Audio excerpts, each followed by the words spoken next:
الحمد لله والصلاة والسلام على رسول الله وبعد. د الله رب العزت په توفیق سره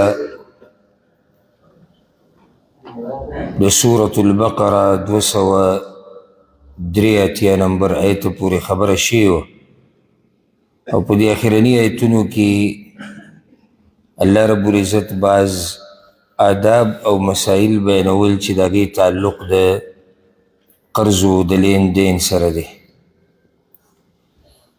او په دې 283 نمبر آیت کې اخرنی خبر الله دا کړې ده والله بما تعملون علیم او الله په هغه څه چې تاسو یې کوئ پوهه دی یعنې د الله علم پراخه دی څوک ترې پټېدی نه شي څوک ترې پناه کېدی نه شي اوس په دې روان آیت کې دا خبره ذکر کیږي چې ځمکې او اسمانونو کې چې څه دي د الله دي او تاسو که یو خبره پټوئ هم الله ته معلومه ده که ښکاره کوئ هم الله ته معلومه ده د الله علم دومره پراخه دی د الله په نزد دا نشته چې دا پټ ده او دا ښکاره ده هر څه الله ته واضح دي أعوذ بالله من الشيطان الرجيم بسم الله الرحمن الرحيم لله ما في السماوات وما في الأرض خاص د الله په اختیار کې دي هغه څه چې په اسمانونو کې دي او هغه څه چې په ځمکه کې دي ټول د الله مخلوقات دي او د الله د بادشاهۍ لاندې دي نو څنګه به د هغه الله سره د خپلو مخلوقاتو علم نه وي او څنګه به د هغه الله نه هغه مخلوق پټ شي او پناه شي چې هغه پیدا کړي هغه دي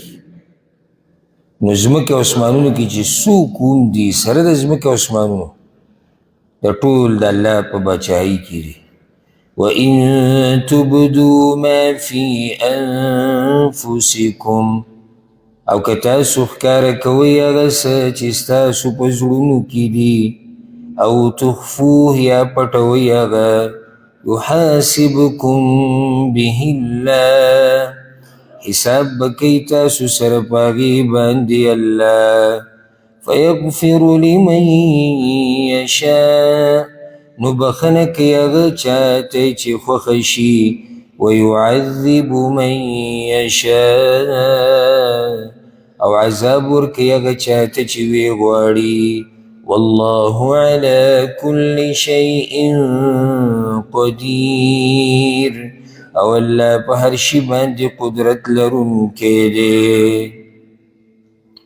کله چې الله رب العزت دا آیتونه راولېږل خصوصا دا آیت چې تاسو چې څه ښکاره کوئ او که څه پټوئ الله ته معلوم دی او الله به در سره حساب کوي یو روایت کې داسې راځي چې ابوبکر صدیق رضی الله عنه راغی عمر عبدالرحمن بن عوف معاذ بن جبل بعض نور صحابه کرام رضی الله عنهم رالو او د رسول صلی وسلم په مخ کې به دې زنګنانو را پرېوتو د عاجزۍ د لاسه او دی ووی ای د الله رسوله زموږ دې په الله قسم وي داسې سخت آیت په موږ باندې نه دی راغلی لکه څنګه چې دا آیت راغی لکه زړه کې چې کومه خبر راځي الله په دې موږ رانیسي نو رسول صلی الله علیه وسلم ورته ووایي هکذا انزلت دا آیت نازل شوی د قشان دی نو هغوی بیا وایي چې یا رسول الله دا خو موږ هلاک شو دا خو ډېره ګرانه شوه چې په زړه کې یو خبر راځي الله موږ سره د هغې هم حساب کوي نو رسول صلی وسلم غوسه شو ورته یې وایي ستاسو که څه هغه خبرې ته اراده ده کومه خبره چې بني اسرائیلو کړې وه بني اسرائیلو ته چې کله موسی علیه السلام خبره وکړه نو هغوی سمعنا وعصینا موږ واورېد او موږ یې نه منو تاسو ګورئ داسې وایئ تاسو وایئ سمعنا واطعنا موږ واورېد او موږ یې منو هغوی نه یا رسول الله دغه زموږ مطلب نه دی خو دا مسله ډېره ګرانه ده چې الله په هغه سبب موږ سره حساب کوي څه چې په زړونو کې راځي نو الله رب العزت بیا اسانتیا راوسته او روان دو آیتونو کې الله رب العزت دا خبره واضحه کړه چې خطا او هیر په دې الله تاسو نه رانیسي. او حدیث کې راځي رسول الله صلی الله علیه وسلم وایي چې الله زما امت ته هیر معاف کړي دي، خطا یې ورته معاف کړې ده، او په زړه کې چې کومې خبرې اوړي راوړي دی ورته معاف کړي دي. اوس دا آیت داسې منسوخ نه دی چې د دې هر څه ختم شو. منسوخ نسخ دا خو په حلال و حرامو کې راځي، داسې حلال و حرامو مسله خو نه ده. ګوره په زړه کې چې کومې خبرې اوړي راوړي هغه دوه قسم.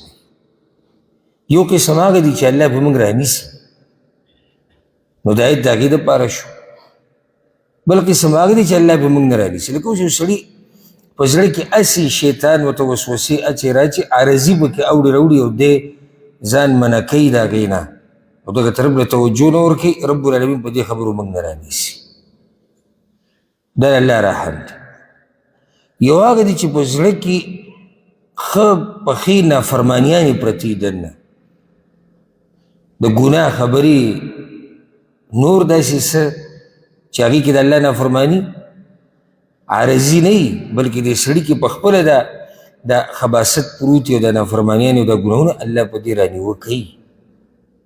ګوره حدیث کې دا راځي رسول الله صلی الله علیه وسلم وایي چې څوک د نیکۍ اراده وکړي ښه یقیني، هسې هغه اراده نه لکه بعض وایي زه ته اراده وکړه زه مه خو اراده وکړه، دا خو دروغ دي. د اول نه ستا زړه کې دي چې زه نه کوم نه خو اراده مې کړې، دا ورته دروغ وایي. نه چې د چا په زړه کې پخه اراده ده د یو نیک عمل چې زه به یې کوم او بیا په منځ کې څه عذر راغی د هغې دلاسه دوا راکړه، رب العالمین وله نیکي ورکوي، اجر وله ورکوي. ولې ځکه چې د اراده پخه وه، بیمار شو، بله مسله راغله، بده راغله. دا د الله رحم دی. عمل یې کړی نه دی، الله وله اجر ورکو. دغه شان چې په زړه کې د ګناه اراده راشي او دې سړي بیا ځان د ګناه نه منع کو د الله د یېرې د لاسه، رب العالمین وله نیکي ورکوي، یو اجر ورته ملاوي، یو اجر. ښه د دې دا مطلب نه دی چې هر ټیم که د چا په زړه کې سوچ راشي او د دغه ګناه ونه کړه الله وله اجر ورکوي. کله د سړي په زړه کې ښه په ښه اراده د ګناه کولو خو طاقت یې نه وي، نو ده د الله د یېرې نه خو نه ده پرېښودی، دی خو الټه به رانیوی کېږي. نو زړه کې چې کومې خبرې اوړي راوړي دا ټول یو شان نه دي. بعض خبرې هغه دي چې الله پې موږ نه رانیسي، بعض خبرې هغه دي چې الله پې موږ رانیسي. دا نه چې یو سړی خوشحاله شي یاره بس چې څو پورې د عمل نه یې کړی الله تعالی نه رانیسي. نه، په بعضو اوقاتو کې، په بعضو اوقاتو کې چې سړی د الله د یېرې نه هغه ګناه ونه کړي، هغه خبره ونه کړي، هغه عمل ونه کړي، ده ته پې الله اجر ورکوي، رانیوه خو پرېږده الله پې اجر ورکوي. خو چې د یو سړي په ښه اراده ده، یو سړي اراده ده زه را پلانې وجرم خو څه لار جوړه نه شوه د هغه د وجلو، دله به الله اجر ورکوي. ته خو په ښه اراده کړې دی به رانیوی کېږي. یو سړي ښه په ښه اراده کړې دی چې زه نشه کوم، دوکان ته لاړ نشه نه وه، دله به الله اجر ورکوي ځکه چې نشه نه وه. نه ده خو اراده کړې وه د ګناه د کولو، خو طاقت یې نه و، څه لار ورته جوړه نه شو.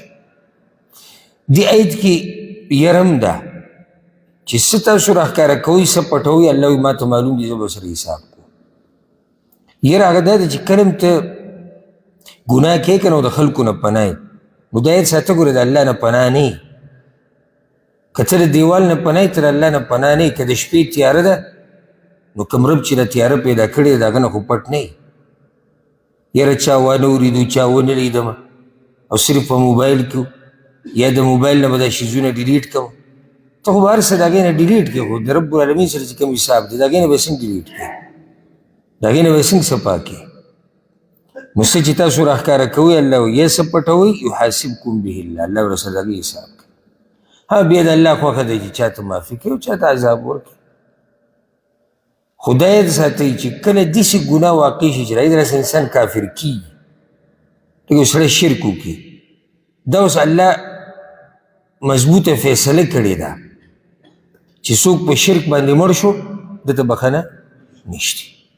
نو دا چې که الله وغواړي معاف به یې کړي، که الله وغواړي عذاب به ورکړي. دا هغه ګناهونو کې دی چې د شرک نه کتی دي.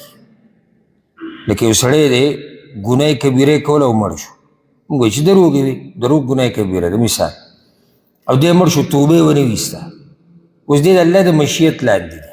که الله وغواړي د قیامت په ورځ ده ته به بښنه وکړي، او که الله ونه غواړي عذاب به ورکړي او دا اختیار ټول د الله سره دی په مخلوقاتو کې داسې څوک نشتي لکه څنګه چې د بعضو ګمراه فرقو والا دا عقیدې دي څوک وایي د فلاني بزرګ په لاس کې جنت او جهنم دی او څوک وایي د بعض وایي د علي رضی الله عنه په لاس کې جنت او جهنم دی څوک وایي د رسول الله وسلم په لاس کې د قیامت پورې جنت او جهنم دی نه جنت او جهنم او دې ته به څوک نه نوځي څوک نه نوځي دا ټول اختیار د الله سره دی د بل چا سره نشته ها بعضو مخلوقاتو له صرف الله گنجایش د دې ورکړی چې دې سفارش وکړي د چا په باره کې اگر سفارش به هم هله کوي څو ورځې مخکې موږ خبره وکړه چې الله راضي او الله اجازت ورکړي نو د الله د باچایي نه بهر خبره نشته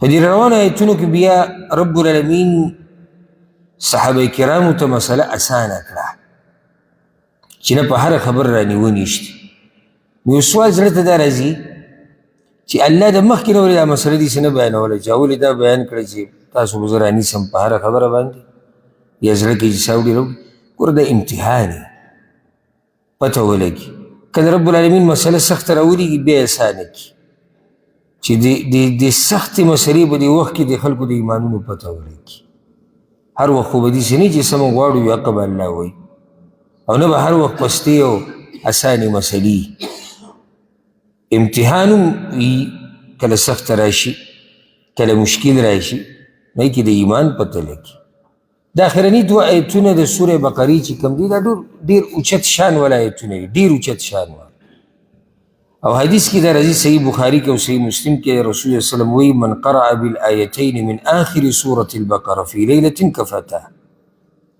چا چې د شپې دغه دوه ایتونه د سورې بقرې ولوستو د اخرني دا به له کافي شي او حدیث کې داسې راځي دا حدیث امام احمد راوړی دی امام نسائی هم راوړی دی رسول صلی الله علیه وسلم وایي الله ماله د اخرني ایتونه چې کوم د سورې بقرې دي دی ماله راکړي د داسې خزانې نه چې هغه خزانه د عرش لاندې ده لم یعطهن نبی قبلی زمانه مخکې یو نبي ته م الله داسې ایتونه نه دي ورکړي او یو حدیث کې داسې راځي امام نسائی راوړی دی حذیفه رضی الله عنه رسول صلی الله علیه وسلم دا خبره کړې ده فضلنا علی الناس بثلاث الله مونږ غوره کړي وو په نورو امتونو باندې د درې خبرو د لاسه یو دا چې الله رب العزت مونږ له ټوله ځمکه جومات ګرځولی ده مونږ هر ځای کې لمونځ کولی شو او د ټولې ځمکې دا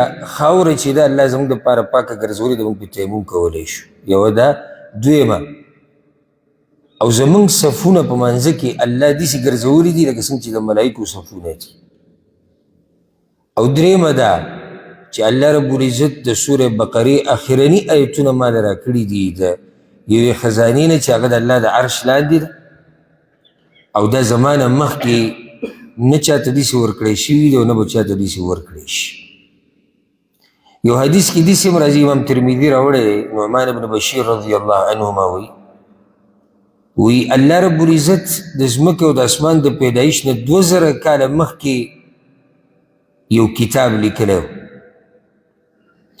او د هغې نه دوه ایتونه هغه 2000 کاله مخکې چې ځمکې او اسمان د پیدایش نه مخکې څه لیکل شوي دي د هغې نه الله دوه ایتونه رالیږلي دي چې په هغې باندې سوره بقره ختمه کړې ده او هر کله چې په کور کې پرله پسې 3 شپې دا دوه ایتونه ولوستی شي نو هغه کور ته شیطان نه رانږدې کېږي هغه بل حدیث موږ بیان کړی د سورې بقرې په اوله کې چې جبریل رسول الله وسلم ته وویل دا وګوره په ملایکو کې یو ملک راکوشي چې مخکې نه دی راکوشی اسمانونو کې داسې دروازه کولاو شو چې دا مخکې نه دی کولاو شي هغه چې کله د رسول وسلم خواله راغی نو رسول وسلم له یې زیری ورکوي ابشر بنورین تا له زه زیری در کوم په 2 رڼاګانو سره ستا نه مخکې یو نبي ته نه دي ورکړی شوي فاتحة الکتاب و خواتیم سورة البقره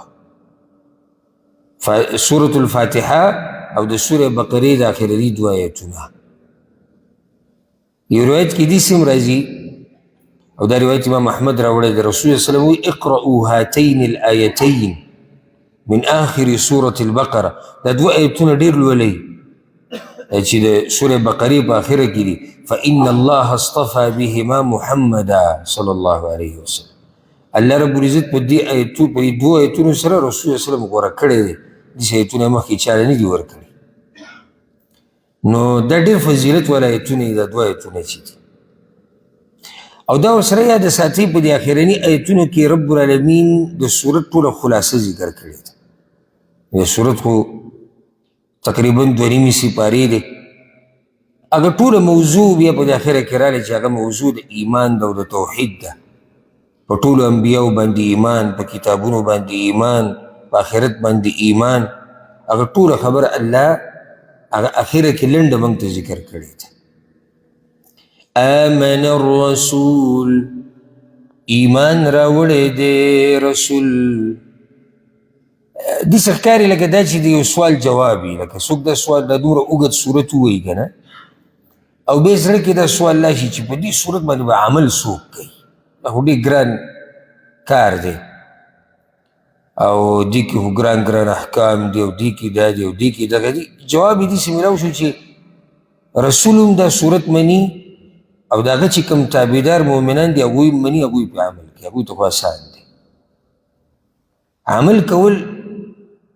اسانیږي چې کله انسان اراده وکړي، الله ورله توفیق ورکړي او الله ته عاجزي وکړي. خو چې ته له لرې نه ګوري یو سړی ویره دا کار څومره ګران دی.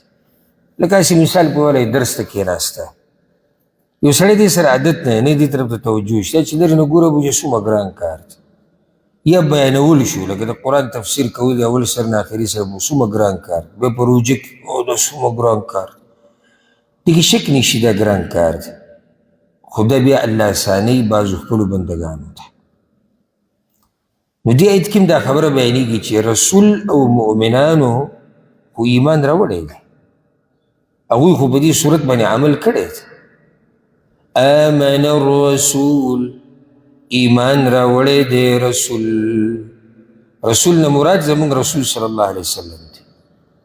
بما انزل الیه من ربه، هغه وحی چې نازله شوي د هغه ته د طرف د رب د هغه نه. والمؤمنون او مؤمنانو هم، رسول او مؤمنانو ایمان راوړی. دې نه دا مسله ووته چې رسول الله وسلم ګوره د الله بنده دی، د هغه سره داسې اختیارات نشته چې د الله د دین نه پکې وځي. الله وایي هغه هم ایمان راوړی دی په هغه وحي باندې. کل آمن بالله، هر یو ایمان راوړی دی په الله. هر یو یا ټول دا څوک دي؟ صرف مؤمنانو؟ ټولو مؤمنانو او رسول ایمان راوړی دی. ایمان یې په چا راوړی؟ په الله باندې. وملائکته، او په ملائکو د الله. وکتبه، او په کتابونو د هغه. ورسله، او په رسولانو د هغه. ټولو ایمان راوړی. دا چې کوم ذکر شو په الله ایمان، په ملائکو ایمان، په کتابونو، په رسولانو، دې وضاحت مخکې شوی دی او دا د ایمان په ارکانونو کې هم دي. لا نفرق بین احد من رسله، فرق نه کوو موږ په منځ د یو تن کې د رسولانو د هغه نه. ټول رسولان منو، فرق په ایمان کې نشته. نور فضیلت لري بعض په بعضو باندې، وضاحت مخکې شوی. وقالوا سمعنا واطعنا، او دوی وایي چې واورېده موږ او تابعداري کوو موږ. د صحابه کرامو ویلي او چې کله رالو که نو یا رسول الله د آیت خو ډېر سخت، رسول صلی الله علیه وسلم تاسو وایي چې سمعنا واطعنا، هغوی ووایي چې ووایي الله د هغوی خبره دلته ذکر کړه. وی دوی وایي چې موږ واورېده موږ یې تابعداري کوو. دا د مسلمان شان دی، چو چرا به نه کوې. څنګه ولي او پلار او نکاح او ملک او جبه او عمر او ځواني او دا کسی غاړې تک. غفرانک ربنا، بخنه غواړو تانا ای رب زمن. والیک المصیر، او خاص تا طرف ته درګرځېدل دي. آخرت کې هم ګرځېدل اخرنی ګرځېدل هغه الله ته دي او دنیا کې هم چې انسان نه کله ګناه وشي د دینداره سړي نه نو دی واپس ګرځي الله ته په توبې ویستو سره دا شان عبادت هم صرف د الله کوي دا هم الله ته ورګرځېدل دي د دې د ایمان او عقیده ده چې د عبادت حقدار یک یوازې الله دی لا يكلف الله نفسا إلا وسعها تکلیف نه ورکوي الله هیڅ نفس ته مګر په اندازه د وس د هغه دا د رب العالمین طریقه ده تکلیف مطلب بوج نه ږدي په یو بنده باندې مګر د هغه د وس مطابق اوس زموږ دې دین ته وګوره که نه د الف نه د یا پورې او که چا داسې مسله را پیدا کړه ما ته به یې ووایي بیا په دې کې داسې مسله نشته چې زموږ د وس نه بهر وي سوچ پې وکړئ دا په دین کې کومه مسله زموږ د وس نه بهر ده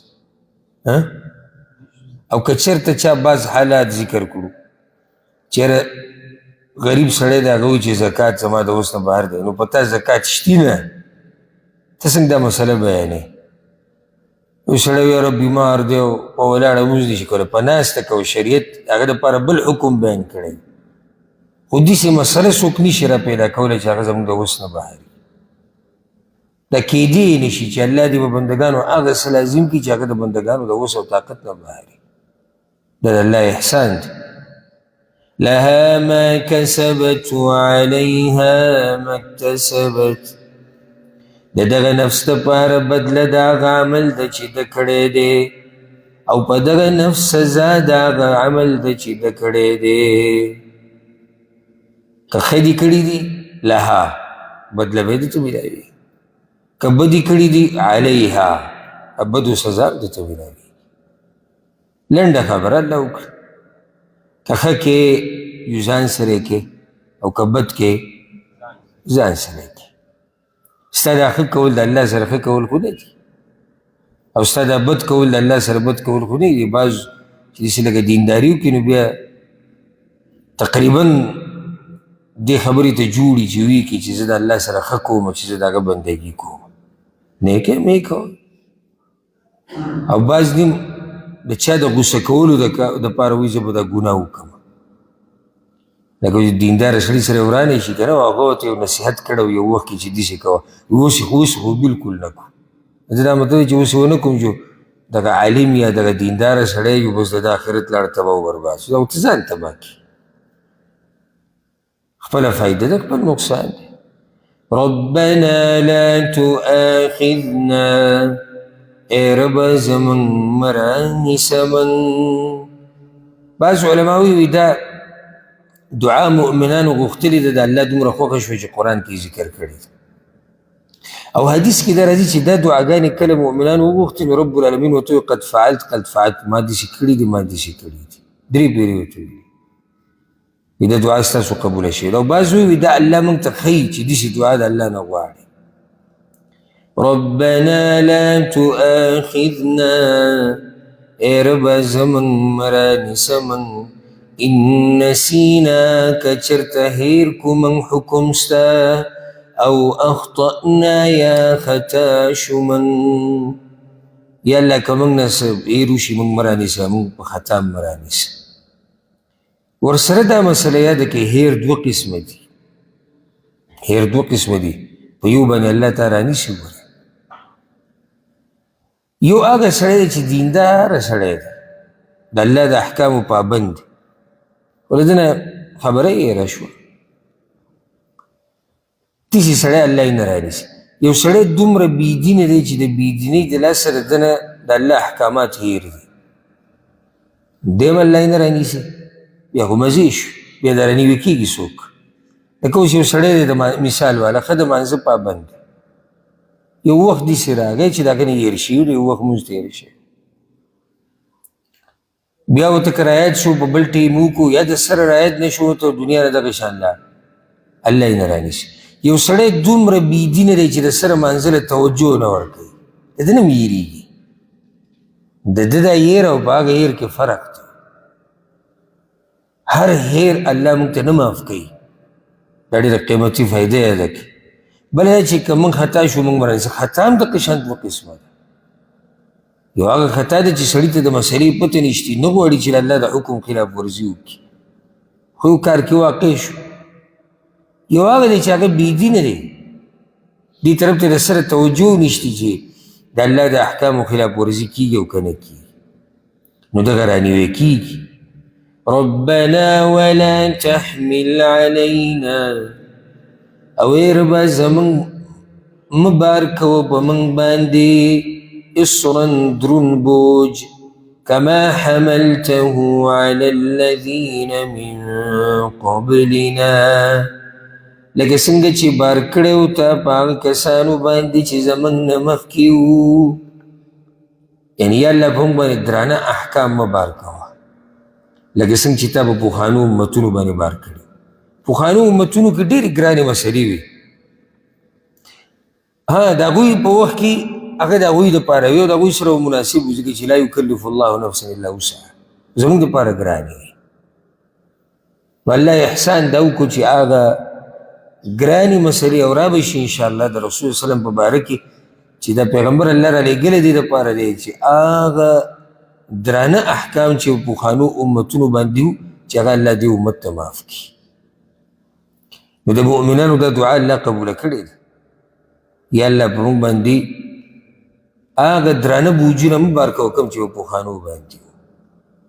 ورسره ګوره دې کې یو فایده ډېره قیمتي یاده کړئ، غټې غټې مه ووایه، به سر ته رسولی نه شي. دا نو سړی په دیندارۍ کې هم د حدودو نه اوړي. ته ورته یې ګوره د شپې اجازت شته چې سړی خوب هم کوي تهجد هم کوي، څه ټایم خوب نه، بس چې سړی تهجد کوي بس سر ته به ونه رسوي. بیا د دوه درې ورځو ګرمي دي، دا ګرمي به دې بیا ختمه شي. روجو مسله بس یاره بس سړی چې بس داسې مسلسل روجې نیسي که نه وی به یې نه رسوي بیا سر ته. دغه شان نورې صدقې شو یا بله مسله شو بله مسله شو، الله ته دا سوال کوه یا الله عفو راته کوه. څه چې ربنا الله لازم کړي دي په هغې کې زموږ دا حال دی. بله زموږ د منښتې خبره ذکر کړه که نه چې منښت یو سړی په ځان باندې یو کار لازموي چې الله پرې نه دی لازم کړی، نو چې لازم دي کو او ځان دې ګرم ګرم کوو، اوس به څه کوې؟ اوس به سر ته رسېږي. ربنا ولا تحملنا، ای ربا زمونږ او مه اوچتوه په موږ باندې یا مه بار کوه په موږ باندې ما لا طاقت لنا به، هغه څه چې نشتي طاقت زمونږ په هغې باندې. واعف عنا او معافي کوه موږ ته، واغفر لنا او بخنه وکړه موږ ته، وارحمنا ورحم وکړه په موږ باندې. انت مولانا تدوس زمنګی، فانصرنا على القوم الكافرين، نو مرسته وکړه زموږ سره په خلاف د قوم کافرانو. الله رب العزت دا دعا قبوله کړې وه، درې پیرې ورته الله ویلي وي ما قبوله کړه ما قبوله کړه ما قبوله کړه. نو د دومره قیمتي دعا ده چې الله بیا قرآن کې راوړه، دا خو قبوله شوې ده، نو بیا ولې الله راوړه موږ ته یې ښیي چې دعا غوښتو طریقه دی. او دا دعا یاده کوي په مخې د الله نه غواړئ، او موږ دې ته هر وخت ضرورت لرو. د صورت اول سر کې د ایمان خبره شوې وه په کتابونو باندې او د مؤمنانو صفات بیان شوي، او د صورت په آخر سر کې هم دقه خبره ده. په کوم ځای کې ده؟ آمن الرسول بما انزل الیه من ربه والمؤمنون، او په اول سر کې هم دا خبره شوې. نو د صورت اول سر د آخرني سر سره هغه تړلی شوی دی.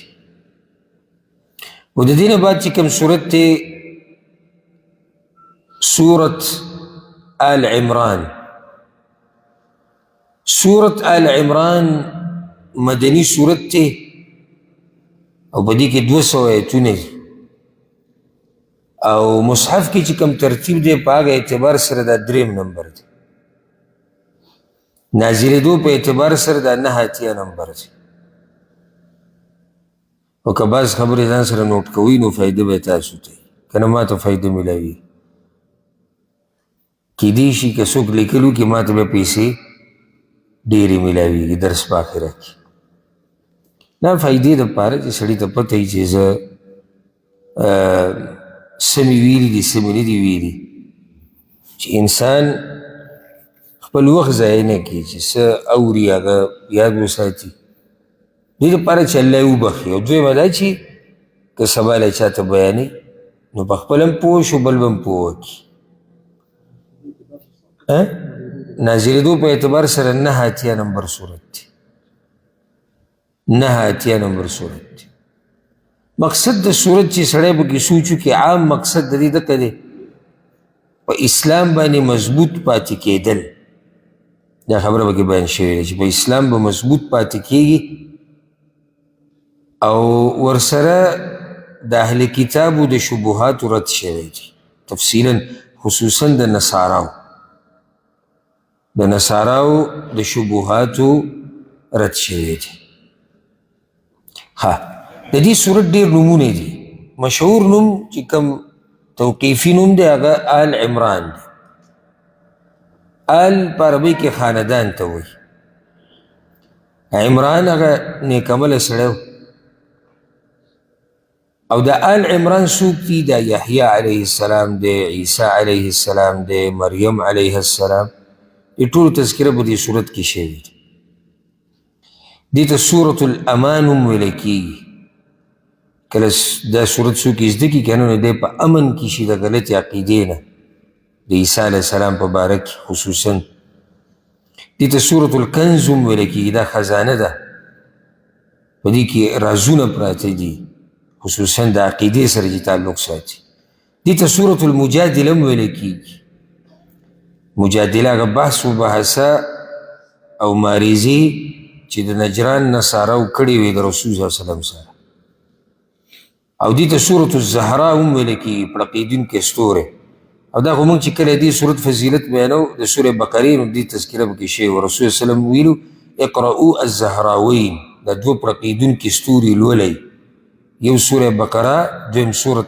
آل عمران او دا مدني صورت دی د هجرت نه بعد نازل شوی دی او نازل شوی دی د احد د غزا نه وروسته د احد د غزا نه وروسته دریم کال د هجرتو او د احد غزا شوی او دا صورت نازل شو د دې صورت او دا صورت دوه حصو ته چې سړی تقسیم کړي که نه نو اولنۍ برخه د دې صورت هغه د نصاراو په باره کې خبره ده په سوره بقره کې اکثر خبره د چا په باره کې وه اولنۍ برخه د یهودو باره کې اهل کتاب یهود دي او نصارا دي په دې صورت کې اوس د نصاراو سره خبره کېږي او دویمه حصه د صورت چې ده هغه خصوصا د مؤمنانو سره تعلق ساتي بیا د غزوه احد سره تعلق ساتي احد په غزا کې به مسلمانانو باندې ډېره سخته راغلې او فتح په شکست کې بدله شوې وه الله د هغې اسباب بیانوي د هغې حکمتونه بیانوي دې صورت کې که سړی سوچ وکړي نو نیمه برخه یې په دغه موضوع کې نیمه په دې بله موضوع کې په دې قصه که موږ ځان پوه کړو نو په دې صورت باندې به موږ ډېر په اسانه پوه شو اصل کې داسې شی و چې د نجران نه نصاره راغلي نجران دغه د یمن په دې بارډر باندې دی چې اوس د سعودي عرب سره هغه علاقه ده دلته پوخا نصارا به اوسېدو او اوس هم چې هغه علاقې ته سړی لاړ شي نو تاریخي هغه زاړه ځایونه شته د هغوی بعض آثار د یهود چې دی دا د مدینې سره خوا و شا کې اوسېدو او نصارا دغه علاقو کې ډېرو او یمن کې مو یمن دغه لګېدلی دی علاقې سره نو د دوی یو وفد راغی په رسول صلی الله علیه وسلم پسې کله دوی ته پته ولګي چې داسې یو نبي راغلی دی او هغه دا وایي زه اخرنی نبي یم او مدینه کې دوی پسې راغی د شپېته کسان 14 مشرانو یعنې 14 پکې هغه مشران چې کوم دوی کې عزتمن و هغه نور عام خلک و 3 پکې بیا د ټول نه غټ مشران چې په دوی مشران و هغه 3 کسان دوی چې کوم مشر و امیر د دې قافلې د دې وفد د هغه نوم العاقب بیا چې د هغه کوم وزیر و د هغه نوم السید او د دوی سره چې کوم غټ مولا راغلی و د هغه نوم ابو حارثه. دوی رالو مدینې ته په رسول صلی الله علیه وسلم پسې مسجد نبوي ته راننوتو د مازدیګر د مانځه ټیم. چې کله مؤمنانو د مازدیګر د مانځه ټیم راغی هغوی مونځ شروع کړو، هغوی کعبې ته مخ کړی او دوی د مشرق طرف ته مخ کړی، خپله قبلې ته یې مونځ وکړو. کله چې مونځ ختم شو دوی رامخکې شو، د رسول صلی الله علیه وسلم سره د عیسی علیه السلام په باره کې مناظره شروع کړه. نو درې خبرې دوی وکړې. یوې ډلې دا وویل رسول صلی الله علیه وسلم ته چې عیسی هم عیسی علیه السلام الله دی، یعنی الله چې دی همدغه عیسی علیه السلام دی. خو دا خبره به ذکر کېږي په دې صورت کې، ځکه زه هم که په دې خبره پوه شوې نو په دې صورت به ډېر په اسانه پوه شي. بلې ډلې دا خبره وکړه چې عیسی علیه السلام د الله زوی دی، ځکه چې هغه بغیر پلار نه پیدا دی او هغه د مور په غېږ کې خبرې کړې. درېیمې ډلې دا ووایي چې عیسی علیه السلام د دریو درېیم دی، ځکه چې هغوی پلار دی، زوی دی او روح القدس. نو الهه د هغوی په عیسایانو خپل منځ کې اختلاف دی. د یوې ډلې پکې دا عقیده ده چې الهه درې دي، عیسی علیه السلام دی، الله دی او مریم ده، یا بعض زوی د مریم په ځای چې هغه روح القدس عیسی علیه السلام دی. رسول صلی الله علیه وسلم دوی سره اوږده مناظره وکړه، یو څو سوالونه یې تیم کړي، بیا به دا خبره ډېره اوږده شي که موږ دا تفصیلي د واقعه ذکر کولی. یو تپوس دې دا کړی چې ګوره زمونږ رب وژل کوي او مړه کول کوي، او عیسی علیه السلام خو په خپله مري. او وی او داسې ده. بیا ورته رسول صلی الله علیه وسلم ووایي ګوره وی تاسو ته پته ده چې هر بچی خپل پلار ته ځي، نو عیسی علیه السلام خو پلار نشته چې هغه ته تللی. هغوی دا خبره صحیح ده. بیا یې دا تپوس وکړو چې زمونږ رب نظام چلونکی، تدبیر کوونکی دی، د هر شي حفاظت کوي، رزق ورکوي هر چا ته. عیسی علیه السلام سره دا اختیارات د کوم ځای نه دي او د هغه نه مخکې دا دنیا چا چلوله؟ په دې کې هغوی بیا ملامته شو. بیا ورته رسول صلی الله علیه وسلم ووایي چې الله رب العزت سره علم د هغه پټو رازونو دی چې هغه په اسمانونو کې دي او که په ځمکه کې دي. عیسی علیه السلام سره دا علم و،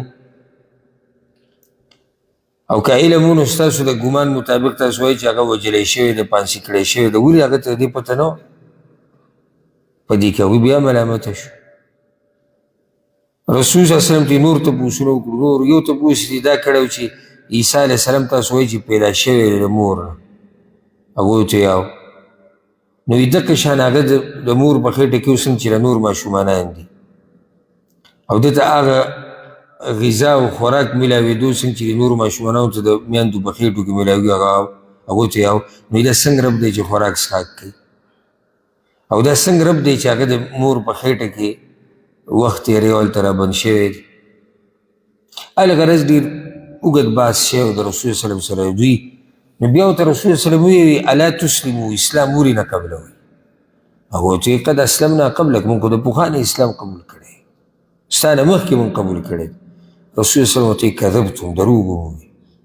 تاسو د اسلام د راوړو نه درې خبرو منع کړي. یو دا چې تاسو دا وایي چې عیسی علیه السلام د الله زوی دی او دا کفر دی. څنګه یو سړی دا خبره کوي او هغه اسلام قبول کړی دی؟ دویم دا چې تاسو د صلیب بندګي کوئ. دریم دا چې تاسو خنزیر خورئ. ټول هغه څه چې د شریعت خلاف دي. څنګه تاسو دا دعوه کوئ چې موږ اسلام قبول کړی دی؟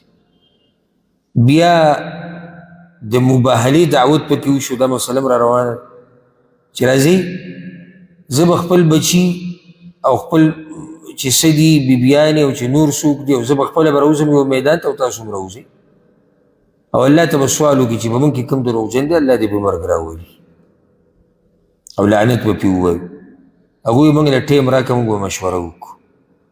مشوره یې چې وکړه نو خپلو کې دا ووایي چې ګوره دا سړی هم حقه دی کوم زموږ په کتابونو کې راغلی دی. ښه خبره دا ده چې دې ځنه داسې لاړ شو که ده سره مباهله وکړو نو الله راباندې مرګ په رښتیا راولي او الله راباندې ذلت راولي بیا دوی مباهله ونه کړه صرف بیا دوی دا خبره وکړه چې غاړه یې کېښوده چې بس صحیح ده موږ به ستاسو ماتحت یو خو داسې کار وکړه چې زموږ سره یو ملګری ولېږه په دې خپلو ملګرو کې صحابه کرامو کې هغه به هلته وي بس هغه به سرپرستي کوي او کم ټیکس را جمع کولی یا نور څه مسلې ټولې به هغه سرته رسوي نو رسول وسلم ورته ویل صحیح ده تاسو وروسته راشئ زه به سره یو ملګری ولېږم یا رسول وسلم ورته ابتداء دا خبره وکړه چې تاسو سره به زه یو ملګری لېږم نو بیا چې کله صحابه کرامو مونځ وکړو هر یو کوشش دا کوو چې ما مشر کړي ځکه چې رسول الله وسلم ته هغوی ویلي موږ سره یو امانتګر ملګری ولېږه رسول وسلم ورته صبر وکړئ تاسو سره به زه یو کس لېږم چې هغه به د امت امانتګر سړی نو هر یو دا شرف غوښتو چې دغه زه شم تر دې چې عمر رضی الله عنه دا خبره په خپله ذکر کړې ده فجعلت اتطاول بعد الصلاه وایي څنګه چې دا سلام رسول وسلم وګرځولې ما دا سټ هسې کته به راکوو چې که په ما نظر پرېوځي او وایي چې هغه دا دی نو رسول وسلم چې سلام وګرځو ښه یو ګس ته لږ وکتو او بیا آواز وکړو قم یا ابا عبید ابو عبید بن الجراح رضی الله عنه هغه ته آواز وکړو او بیا دا ووایي هذا هو امین هذه الامه ابو عبید رضی الله عنه د دې امت امانتګر دی دی به تاسو سره لاړ شي دغه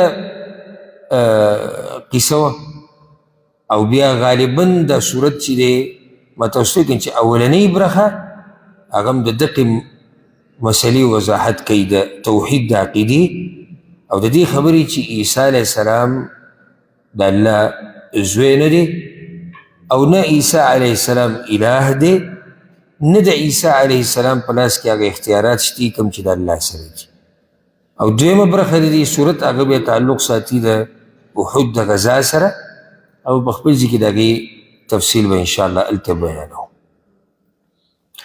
أعوذ بالله من الشيطان الرجيم بسم الله الرحمن الرحيم ألف لام ميم الله علم دې د دې ټکو په معنی باندې الله لا اله الا هو اگه ذات تے چی نشتی لائق دا بندگی سوا داغنا گورا صورت ابتدائی دا دینا اکڑا رد پا نصاراو باید اللہ پا اولا کی خپل تعریف کی ویزا آگا سوک کم چی زمان آلاو دی عبارت حقدار سوک نشتی نا عیسیٰ علیہ السلام دی عبارت حقدار دی نا عزیر علیہ السلام نبل و نبل الحی القیوم ہمیشہ جوندے دے تدبیر کون کے دے او د دوانه صفات په عیسی علیہ السلام کې نشتی ناغه همیشه جوندے دے او ناغه نظام چلون کې د دې دنیا دی او دا صرف خبر د عیسی علیہ السلام نه ده الله نه راو چې څوک کوم دي او کې دا صفات خو نشتی او خاص دی په الله پورې نزل علیک الکتاب نازل کړی دی پتا باندې کتاب بالحق فحق سرا مصدقا لما بين يديه تصدیق کون کے دے داغ کتابونو چی دا دین مخکی دی بس خبر دا قرآن اللہ بیانے ولی خبر دا قرآن ندو خبری یو دی طرف تا اشاره دا چی دا اسمانی کتابون را لگل وحی را لگل دا اللہ کار دا اللہ نو بسوک دا کار نیشی کون دویم دا دعوت تے یهود و نصارا ہوتا چې دا کتاب چې کوم الله را لېږلی دی یقیني دې ته غاړه کېږئ که نه او په دې کې خو دې څه خبره نشته چې عیسی علیه السلام د الله زوی دی یا بل څوک یا بل څوک وأنزل التوراة والإنجيل او نازل کړی دی تورات او انجیل د هغوی د کتابونو تذکره پکې مو شو او ورته دا مو ویلی شو چې قرآن ګورې د دغه کتابونو تصدیق کوي نو څنګه بیا غاړه ورته نه ایږدي د سورة بقرې د آخرني آیتونو او د سورة آل عمران اولني آیتونو ربط دا دی. هلته ذکر شو چې پیغمبر او مؤمنانو په ټولو کتابونو ایمان راوړی. دلته دا کتابونو بعضو تذکره پکې وشو. من قبل مخکې د قرآن نه تورات او انجیل الله کله نازل کړي دي؟ د قرآن نه مخکې. هدى للناس د پاره د خلکو، هدایت د پاره د خلکو.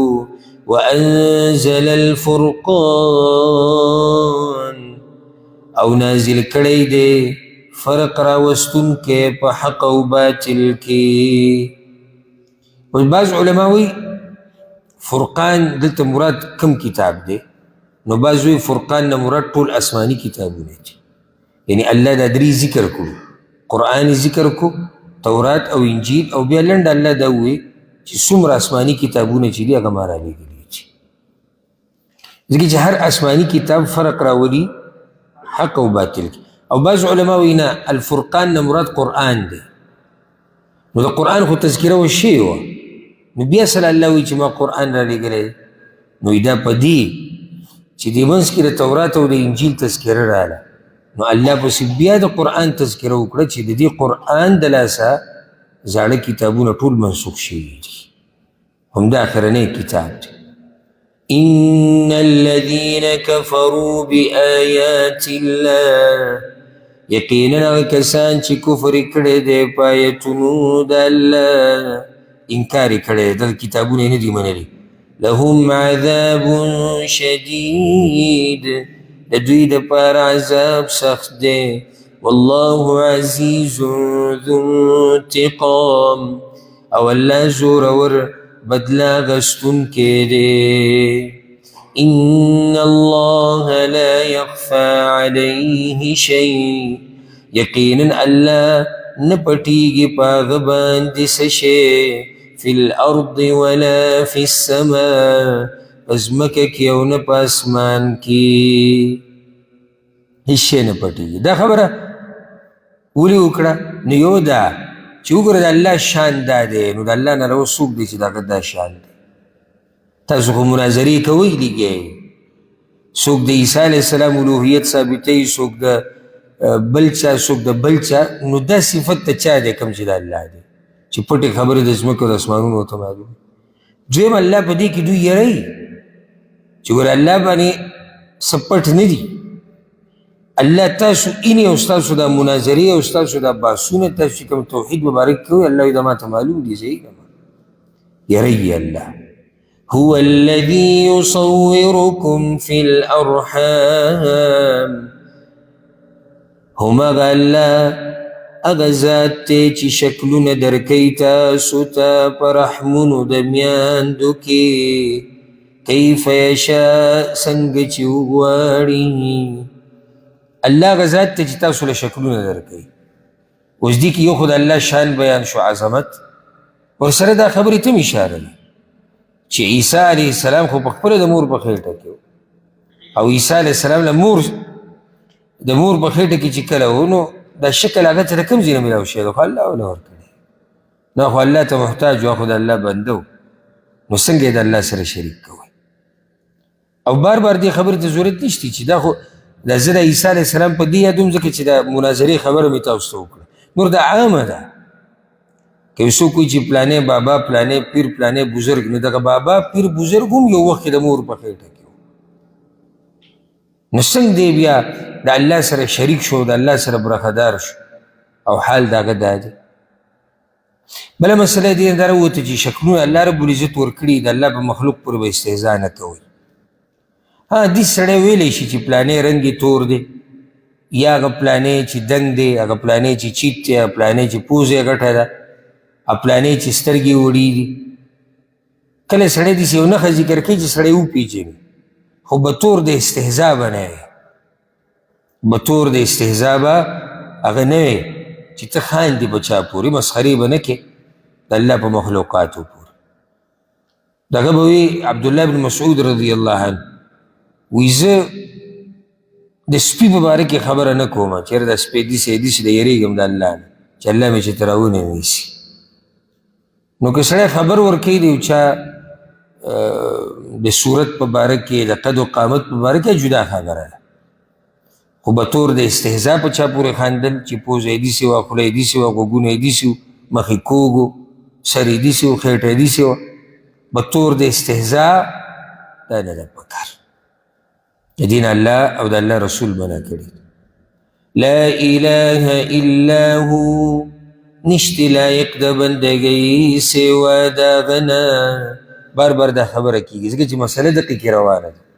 العزیز الحکیم، زورور دی، حکمتون واله دی. د اهل کتابو خو په دې هم نه لګېده د رسول الله وسلم سره چې دی ولې په عربو کې دی، په کار دی چې نبي په بني اسرائیلو کې وي. دلته الله وایي زورور دی، نو چې الله فیصله کړې ده څوک خو الله ته نشي ویلی چې ولې، بل دا چې الله په هر کار کې حکمت دی، نو په دې کې هم حکمت شان د الله بیانېږي چې وګوره هغه ګوره کتاب هم درلېږلی دی. یو خو دا خبره بیان شو چې دا کتاب رالیږل صرف د چا کار دی؟ د الله. دویم دې ته اشاره ده چې دا کوم کتاب الله درلېږلی دی لږ دا په توجه سره ولولئ نو تاسو به پوه شئ په حقیقت د توحید باندې. هو الذي أنزل عليك الكتاب، الله غزات تيجي رالي قليدي وتابا دي كتاب، كتاب ده مراد قرآن، منه آيات محكمات، باز ده دغين آياتنا دي اخكار مطلب ولا هن ام الكتاب، چې دغه آیتونه اصل د کتاب دي، و اخر متشابهات، او نور آیتونه پټ مطلب والدي. الله قرآن را لګلی دی او په قرآن کې آیتونه دوه قسم دي. کم کم؟ ښکاره مطلب والا چې هغې ته محکمات ویلی کېږي، او پټ مطلب والا چې هغې ته څه ویلی کېږي؟ هغې ته متشابهات ویلی کېږي. دا خبره یاده کوي د محکم یو دا مطلب هم دی مضبوط، نو په دې معنی سره قرآن ټول محکم دی، او د محکم بله معنی ده چې واضحه معنی والا. متشابه قرآن په یو معنی سره ټول متشابه دی، یعنی ټول یو شان دی په رښتینوالي کې، په مضبوطوالي کې. او کله متشابه په دې معنی سره چې ډېر مطلبونه پکې مراد د الله پکې یو مطلب، خو باطل پرست خپل مطلبونه اخلي. دا خبر الله ولې دلته ذکر کړه؟ لکه ګوره د عیسی علیه السلام په باره کې الله وایي وکلمته، عیسی علیه السلام د الله کلمه ده. القاها الى مریم چې راچولې و مریم ته، وروح من، او روح دی د الله د طرف نه. اوس دا کلمته دې کې ډېرې معنی پرتې دي. نصاراو رسول سلم ته وایي وګوره دا خو ستاسو قرآن کې دا خبره ده چې عیسی علیه السلام د الله جز دی، د الله برخه ده. وی څنګه؟ وی الله نه وایي چې وکلمته دی، عیسی علیه السلام په خپله د الله کلمه ده، نو خو مطلب دی چې د الله برخه شوه کنه. او وی الله ویلي چې وروح من، او روح د الله، نو خو د الله زوی شو کنه. اوس وګوره دا خبره خو قرآن کې شتي، خو مطلب دغه نه دی کوم چې دوی بیان کړو، دوی ته خپل مطلب واغستو. دې ته متشابهات وایي. حالانکې وکلمته مطلب دا دی که موږ چېرته دا آیت هغه واضح آیتونو ته واپس کړو د دې مطلب به واضح شي. وکلمته مطلب کلمه د الله، یعنی الله پیدا کړی دی په کلمه د کون سره چې شا جدی شو. وروح من، او روح دی د الله د طرف نه. نو دا خو واضح دی چې راده کې چې دا روح اچولی د چا طرف نه ده؟ د الله د طرف نه. بلکې الله وایي قرآن کې به راشي ځمکه اسمانونو باره کې جمیعا منه، دا ټول د الله د طرف نه دي. نو سړی به څه وایي چې دا ځمکه اسمانونه والعیاذ بالله ټول د الله برخه ده او د الله سره شریک شو. نو ګوره هغوی اوس دې ځای کې خپل مطلب راوویستو. طریقه څه ده؟ قرآن کې بعض آیتونه واضحه معنی والا دي، او دا ډېر آیتونه دا اکثر دي. لکه مثال پرون موږ دغه آیت ووی یا ایها الذین آمنوا اتقوا الله وذروا ما بقي من الربا. ایمان والو ویریږئ د الله نه او پرېږدئ دا سود. دا واضح معنی والا دی که نه دی؟ اوس هم بعض غلي دي چېرې نه پته نه لګي که نور څه پکې واضح دا محکم دی. بعض آیتونه قرآن کې داسې دي چې د الله مراد یو دی او د هغې نه نور مطلبونه مغسته کېږي، نو باطل پرست خپل خپل مطلبونه راوباسي. سوال دا دی چې الله داسې آیتونه بیا قرآن کې ولې رالیږل؟ نو جواب دا دی چې دا امتحان دی چې پته ولګي ته اوس څه کوې. دویم دا چې الله پکې د علماو فضیلت راښکاره کړي. څنګه؟ په دغه ځای کې علما پوهېږي، حق پرست علما، هر سړی پې نه پوهېږي. نو که آیتونه ټول واضحه وی بیا به ټول خلک یو شان په قرآن پوهېدی، نو د عالم شان او فضیلت پکې نه راښکاره کېده. مثال پې ما دغه ذکر کو وکلمته او کلمه د الله. طریقه کار څه دی چې کله قرآن کې داسې آیت راشي نو هغه به موږ واپس کو هغه واضح آیت ته، نو موږ ته به پته ولګي چې دلته مطلب څه دی. لکه اوس وګوره عیسایان وایي چې عیسی علیه السلام د الله برخه ده، د الله زوی دی. دلیل څه دی؟ وکلمته. عیسی علیه السلام وایي د الله کلمه ده. موږ به اوس داسې چل وکړو چې د قرآن هغه واضح آیتونه چې کوم دي محکم هغې ته به واپس شو، د هغه ځای نه به دا مسله معلومه کړو. نو قرآن کې واضح یو آیت دی، داسې یو مثال دی سورة الزخرف کې ان هو الا عبد انعمنا علیه. الله وی عیسی علیه السلام نو مگر زمونږ یو بنده و. دا اوس واضح دی که پټ دی؟ واضح دی. هغه پټ به موږ را واپس کړو دې واضحه ته، نو مسله واضحه شوه چې د کلمې نه دا مراد نه دی چې هغه د الله زوی دی. دلیل پې څه دی؟ ځکه چې هلته هغه واضح آیت کې دي ان هو الا عبد انعمنا علیه، چې عیسی علیه السلام هغه د الله بنده و. نو چې د الله بنده و نو ته ورته بیا څنګه کلمه وایې د الله، چې مطلب په دې مطلب یې وایې چې دا د الله برخه دی، د الله زوی دی. نو دا متشابهاتو کې شو. نو متشابهات طریقه دا د وضاحت چې ته به هغه واضح آیتونو ته را واپس کې، نو بیا به تا ته پته ولګي چې دلته مطلب هغه څه دی. لکه هسې یو مثال پې واله، اگر که دا ښکاره دی خو بعضو ته دا آیت چې دی چې پټ شوی دی، لکه دا قبر پرست چې کوم دي او دا پیر پرست دوی وی الله وی چې الا ان اولیاء الله لا خوف علیهم ولا هم یحزنون. الله وی چې کوم زما دوستان دي او اولیاء الله دي، په دوی به نه یره او نه به دوی غمجنه کېږي. دا خبره خو صحیح ده. نو ستاسو څه مطلب دی؟ دې ته خپل مطلب راوباسي، وایي چې نه به یره شتي او نه غمجنه کېږي، نو بیا موږ هغوی ته به خپل حاجتونه بیانو، هغوی الله ته نږدې دي، نو زموږ دا خبرې به الله ته رسوي. دا اوس دا مطلب خو بدایت کې نشتی که نه، خو دې ته ځان له راوویستو. حل یې څه دی؟ موږ به دې ته وایو چې لږ صبر وکړه. دا قرآن وایو راځه ته په هر ځای کې الله وایي چې زما نه علاوه به د چا نه غواړئ، زما نه علاوه به چاته سجده نه لګئ، ما ته به دعا کوې ډایرکټ، په منځ کې واسطې نشته. دا خبرې قرآن کې بیان شوي دي. نو دغه آیت به موږ د دې آیتونو سره ولګو، نو مسله واضحه شوه چې دوی چې کوم مطلب علي دغه نه دی. د دوی دا مطلب چې دغه نه دی، دا د دوی خپل یو سوچ دی او د دې دپاره لګیا دي دا آیتونه تاوی را تاوی.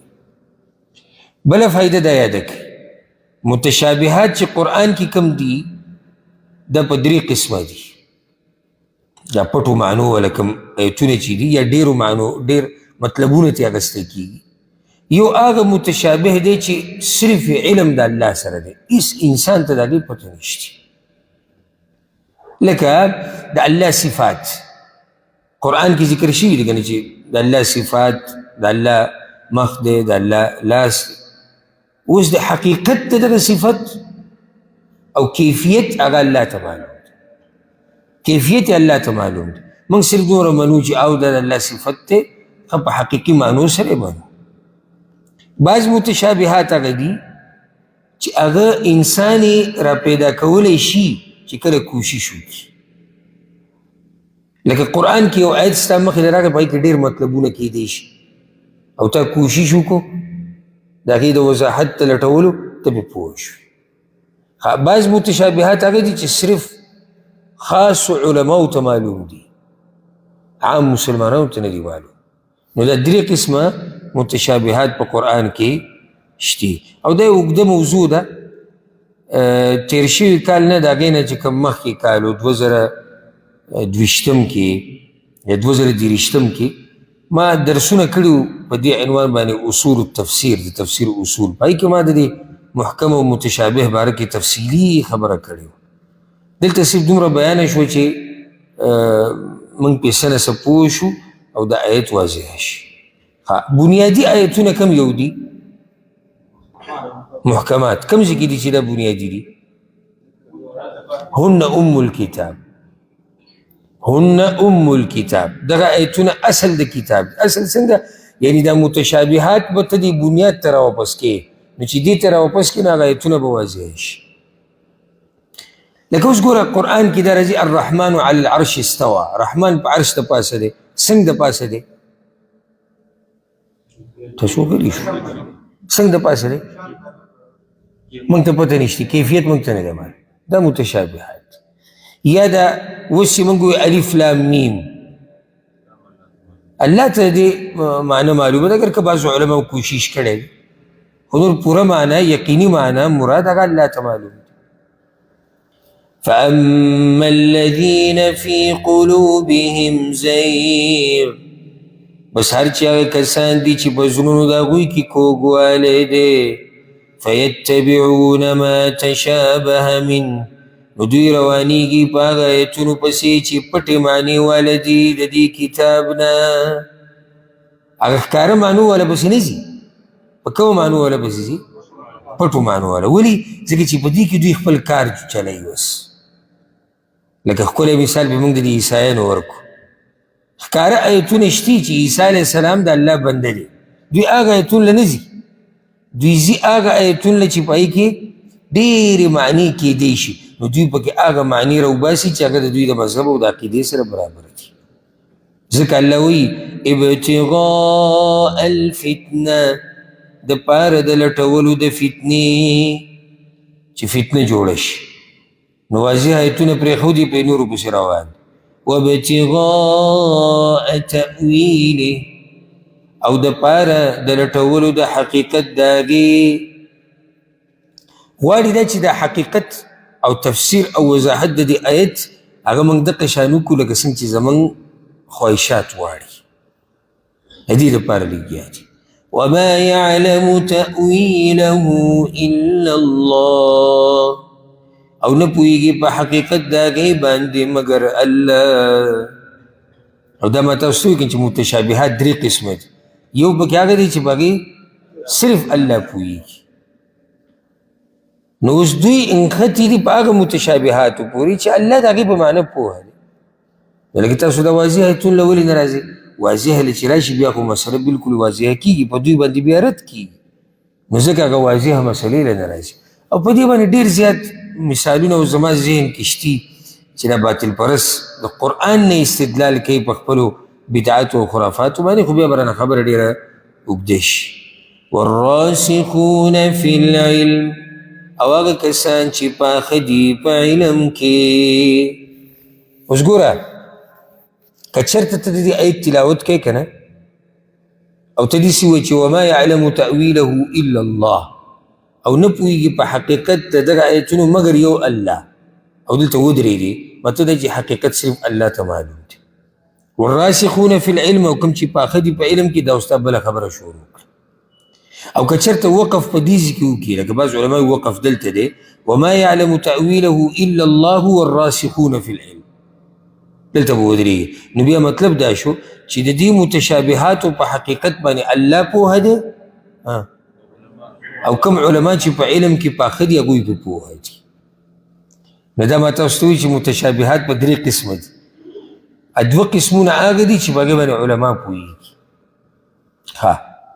الراسخون فی العلم، پاخه په علم کې. لنډ تعریف د دې دا دی، د دې علماو ډېر تعریفونه کړي چې څه مطلب دی راسخ په علم کې. لنډ تعریف یې دا دی او ډېر خوندور، په علم باندې عمل کوونکی. دې نه مراد هغه علما دي راسخین علما کم یو دي چې په علم باندې عمل کوي دا الله والا دي دا شان راسخین علما چې قرآن او حدیث باندې ول الله پوهه ورکړي پرون ما دا خبره تاسو ته ذکر کوله چې دا نه چې یو سړی به ځان ته مولا وایي دی به مولا شي عالم به شي موږ به یو څو خبرو ته ګورو یو به دې ته ګورو چې ده څه زده کړي دي او خو به دا معلومه وي چې ده څه زده کړي دي دویم دا څومره یې زده کړي دي او دریم او ډېره اهمه عمل پې څومره کوي نو کوم چې راسخین علما دي هغوی څه وایي یقولون وایي هغوی آمنا به من ایمان راوړی دی په دې کل من عند ربنا دا ټول د طرف د رب زموږ نه دي ګوره د اوچتو خلکو دا کار دی هغوی د هغه ګمراهانو په شان په متشابهاتو پسې صرف نه دي روان هغوی د متشابهات او د محکمات ټول د چا له طرف نه دي د الله له طرف نه زموږ په ایمان دي وما يذكر إلا أولو الألباب او نسيتنا اكلی مگر صفا عقلونو والا دې خبرو نه پوهېږي مگر د عقل خاوندان او د دې خبرو نه نصیحت نه اخلي مگر د عقل خاوندان اوس الله رب العزت د مؤمنانو یو دعا ذکر کوي او یو طریقه هم ښیي مؤمنانو ته چې دا دعا غواړئ د الله نه چې دا زړونه هم چېرته کاږه نه شي ولې دا دعا الله دلته ذکر کوي ځکه چې د تېر شوي آیت کې وویلی شو وایي د چا چې زړونه کاږه دي نو هغه په متشابهاتو پسې روان دي اوس ته سوال وکړه الله ته چې الله زما زړه مه کږوه او ما په دنیا و آخرت کې په حق باندې مضبوط ساته ثابت قدم په دنیا کې و په آخرت کې آخرت کې څنګه سوال جواب په وخت کې پولی سیرات باندې تېرېدو وخت کې او بس داسې نور حالات ربنا اے رب زمن لا تزغ قلوبنا بعد اذ هديتنا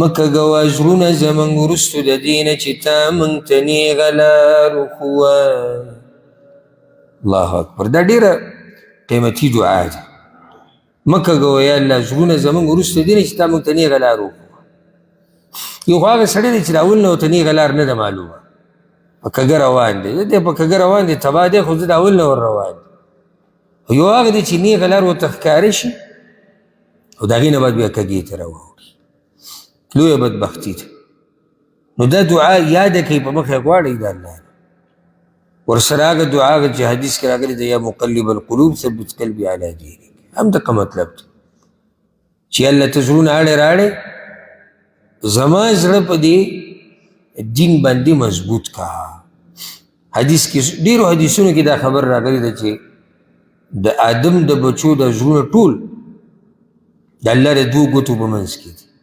كقلب واحد لك يوزلج يصرفه حيث شاء الله علي چې کوم ځای ته خوښه شي هغه طرف ته وغواړي نو ځکه سوال کوي الله ته او یو حدیث کې داسې هم راځي ما ذکر کړی مو مخکې یو پیر تاسو ته او امام احمد راوړی دی رسول الله صلی الله علیه وسلم وایي ان هذا القلب كريشه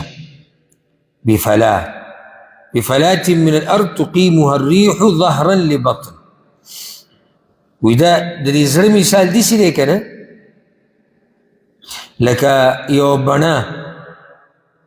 بڼه چې د مرغۍ نه وځي که نه او هغه په دې شړه ځمکه کې پرته وي د سیلۍ پسې راځي کله یو طرف ته وړي او کله بل طرف ته وړي نو دغه شان دا زړه دی دا ګوره اوړي راوړي او قلب عربۍ کې دې ته قلب وایي او قلب ورته ولې وایي ځکه چې دې باندې تقلب راځي اوړي راوړي په یو ځای نه ودرېږي ډېره یره د مؤمن سره چې زما دا زړه به ګورې آخري وخت کې چې دنیا نه ځم کم طرف ته به اوړي ده اوس خو صحیح ده فی الحال یو سړی دینداره دی په دې مه دوکه کېږه سبا له به دا زړه په دې خبره ولاړي په کومه باندې چې نن دی الله ته پته ده نن چې موږ په کم هدایت باندې یو سبا له به په دې هدایت باندې یو الله ته پته ده نو ځکه مؤمنان دا دعا د الله نه غواړي ربنا لا تزغ قلوبنا بعد إذ هديتنا وهب لنا من لدنك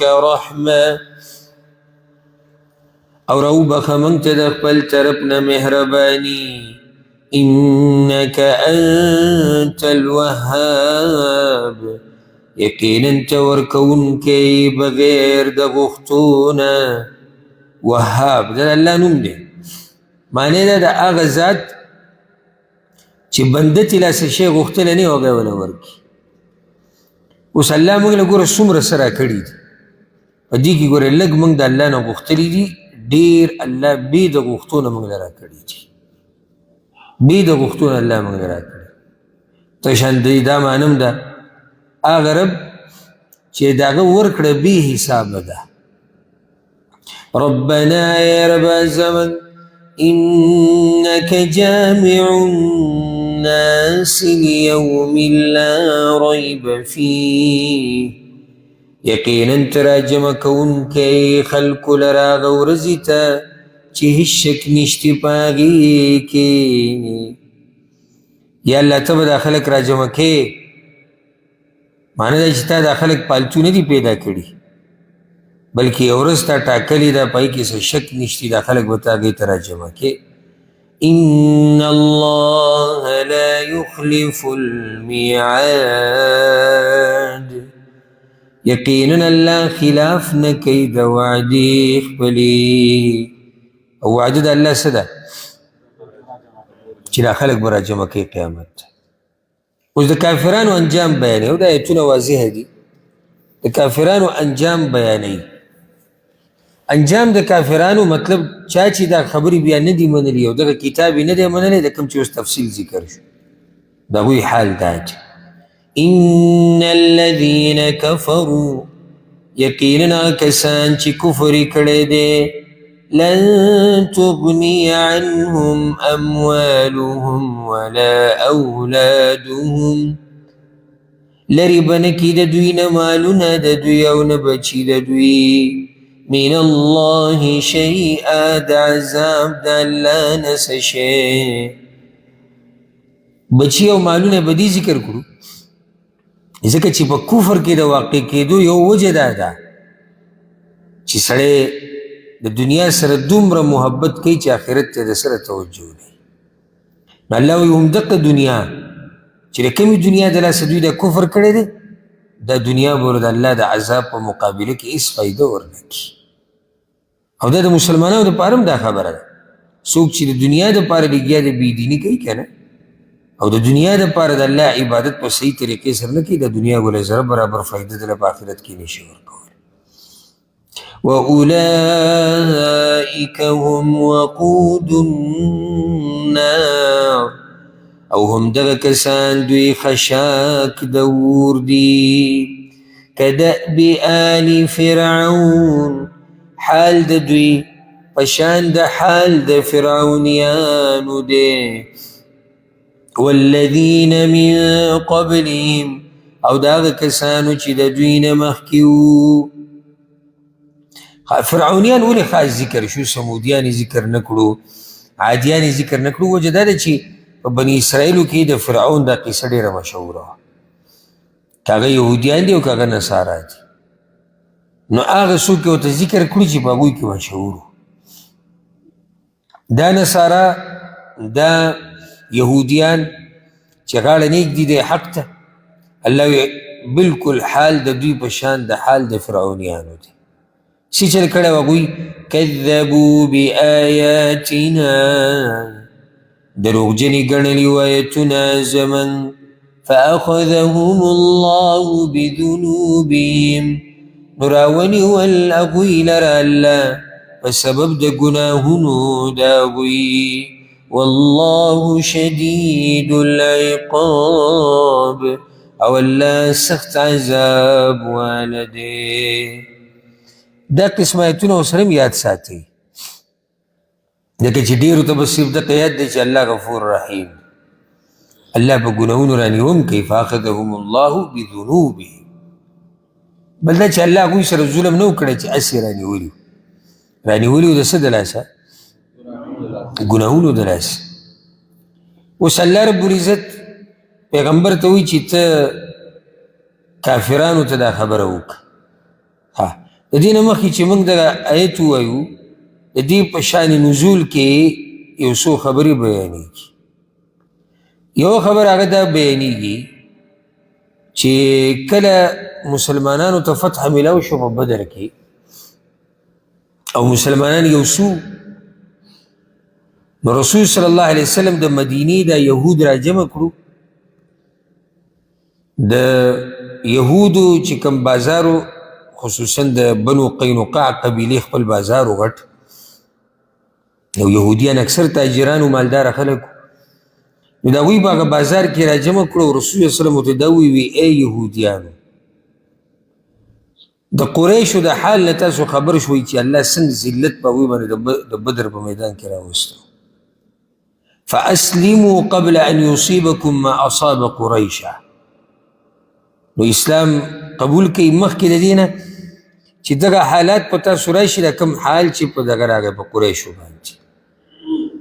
تاسو ته ښه پته ده چې زه نبي یم، ستاسو په دې کتابونو کې زما تذکره ده.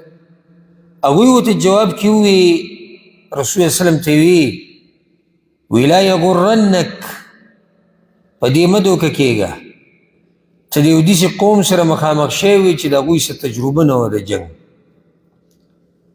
او ولئن قاتلتنا، او که تا چېرته موږ سره جنګ وکړو که نه، نو بیا به تا ته پته ولګي چې اوس ته کسانو ته مخامخ شوی، اوس ته سړو ته مخامخ شوی. نو په دې مه دقیق کېږه قریشو سره چې دی تجربه نه وه. الله رب العزت دې آیت کې دغه خبرې جواب ورکړه. قل اوایا للذین کفروا، هغه کسانو ته چې کفر یې کړی دی، ستغلبون، زر ده چې تاسو به مغلوبه کړی شئ. مغلوبه کړی شئ یعنې مسلمانان به په تاسو باندې غالبه شي. ځکه بعض علما دا هم وایي چې دا خبره عامه ده ټولو کافرانو ته، نو ټول مغلوبه کړی شو. دغه یهودیانو الله په مسلمانانو له بری ورکړو که مسلمانان غالبه شو هغوی مغلوبه شو. که دا آیت عام مشرکانو ته کې د مکې مشرکانو مغلوبه کړی شي، مؤمنان په غالبه شي. دا خو په دنیا کې ذلت دی، آخرت کې وتحشرون الى جهنم، او راجمه بکړی شي جهنم ته، وبئس المهاد، او بد ځای تیار کړی شوی دی دا جهنم. قد کان لکم آیه، یقینا شتي ستاسو دپاره نښه یعنې عبرت، ستاسو دپاره د عبرت خبره ده، ستاسو دپاره د سوچ خبره ده. فی فئتین التقتا، په دوو ډلو کې چې مخامخ شوي وي دواړه. هغه دوه ډلې، یو ډله د مسلمانانو بله ډله د کافرانو. دې کې اشاره د بدر غزا ته ده چې په هغه دوو ډلو کې ستاسو دپاره د سوچ او د فکر خبره ده. الله وی سوچ کوه، فئة تقاتل فی سبیل الله، یو ډله جنګ کو په لاره د الله کې. د صحابه کرام سره پاسه 300 کسان وتي د الله د دین دپاره. او د جهاد مسله موږ مخکې ذکر کړی او تفصیل بیان شوی فی سبیل الله معنا او مطلب. نو صحابه کرامو چې څومره هم جنګونه کړي دي، هغې د الله د رضا دپاره کړي دي، د الله د دین دپاره یې کړي دي. نو اوس دې نقشې ته ګوره او سوچ ورته کوه، ځکه چې الله وایي په دې کې د ټولو دپاره نښه او عبرت دی.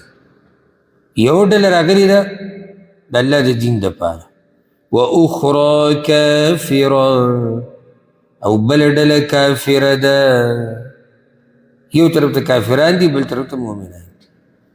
کافران یو څو کسان دي، معمولی اسلحه ده. کافران ډیر کسان دي، ښه اسلحه ده. مؤمنان یو څو کسان دي، معمولی اسلحه ورسره ده.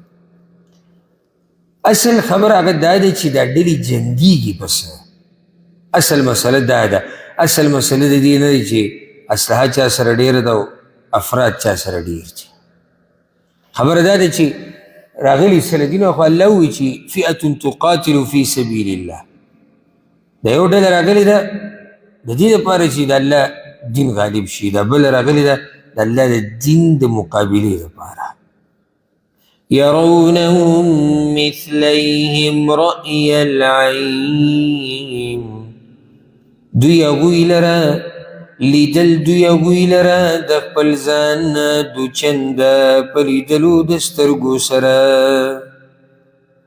دوی لیدو هغوی دوچنده په لیدو د سترګو سره و دوی لیدو هغوی دا ټول ضمیرونه دي دوی لیدو هغوی چې د دوی الله مؤمنان یادوي که د دوی الله کافران یادوي نو دې کې دوه قسمه وضاحتونه دي يرونهم يرون لیدو دوی که دې کې موږ دا ضمیر راجي کو مؤمنانو ته خو دا خبر روانه ده انشاءالله سورة الانفال کې الله رب العزت په اوله کې د جنګ چې شروع شوی نه و که نه دا کافرانی د مؤمنانو ته لږ ښکاره کول ولې ورته لږ ښکاره کول چې دوی په ډاډه شي ورشي بیا چې کله دا جنګ ونښتو که نه الله ورته بیا ډېر ښکاره کړو د دوی د شمار دوچنده او حقیقت کې دوچنده او ډېرو د هغې نه هم زیاتو ولې ورته الله بیا په جنګ کې لږ نه ښکاره کول په هغې کې ورته داسې ډېر ښکاره کړو چې دوی ته دا اندازه ولګي چې الله رب العزت په دوی لوی رحم او کرم کړی دی چې دې غټې ډلې سره د دوی جنګ روان دی او الله د دوی مرسته کوي او که چېرته موږ ضمیر راجي کو کافرانو ته نو خو واضح دی چې کافران وو په اصل کې لږ خو الله رب العزت چې کله جنګ ونښتو نو دا مؤمنانې کافرانو ته د خپل ځان دوچنده ښکاره کړو چې دوی تیښته وکړي او دوی ویریږي چېرې دا خو دا خلک ډېر زیات دي رابه شي سورة الانفال کې الله په اوله کې کافرانو ته د مؤمنانو هم لږ ښکاره کړي ولې چې دوی د دې جنګ نه ونه تښتي چې دا جنګ وشي دا هغوی چې دا مؤمنان وو دا هغوی دا څوک ساتي هېڅ ورځو خو چې جنګ ونښتو الله ورته مؤمنان ډېر ښکاره کړو نو په دوی یره راغله والله يؤيد بنصره من يشاء او الله مضبوطی په مرستې خپلې سره چا لره چې وغواړي هغه خبره ده اوس چې ما تاسو وکړه چې خبره د افرادو او د طاقتونو نه ده دغه اسباب دي دا به لټو خو رابه شي انشاءالله په سورة التوبه کې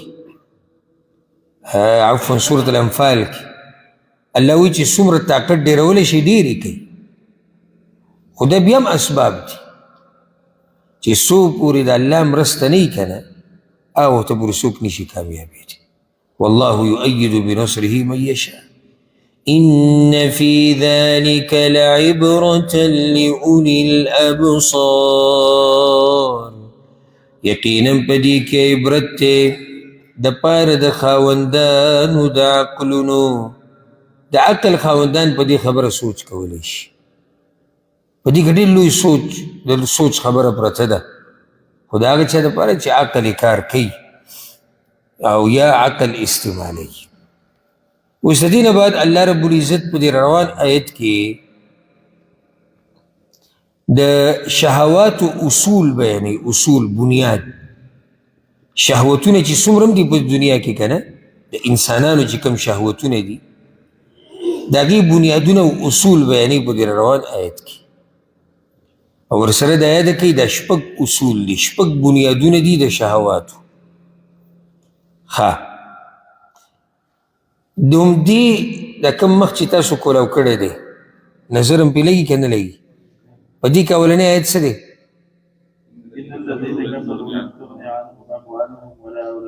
بارک الله فیک کافرانو له فایده نه ورکوي مالونه د هغوی بچي د هغوی هېڅ فایده د الله د عذاب په وخت کې موږ دا خبر وکړو چې د کفر یو ګټه وجه دغه ده چې سړی دنیا له ترجیح ورکړي.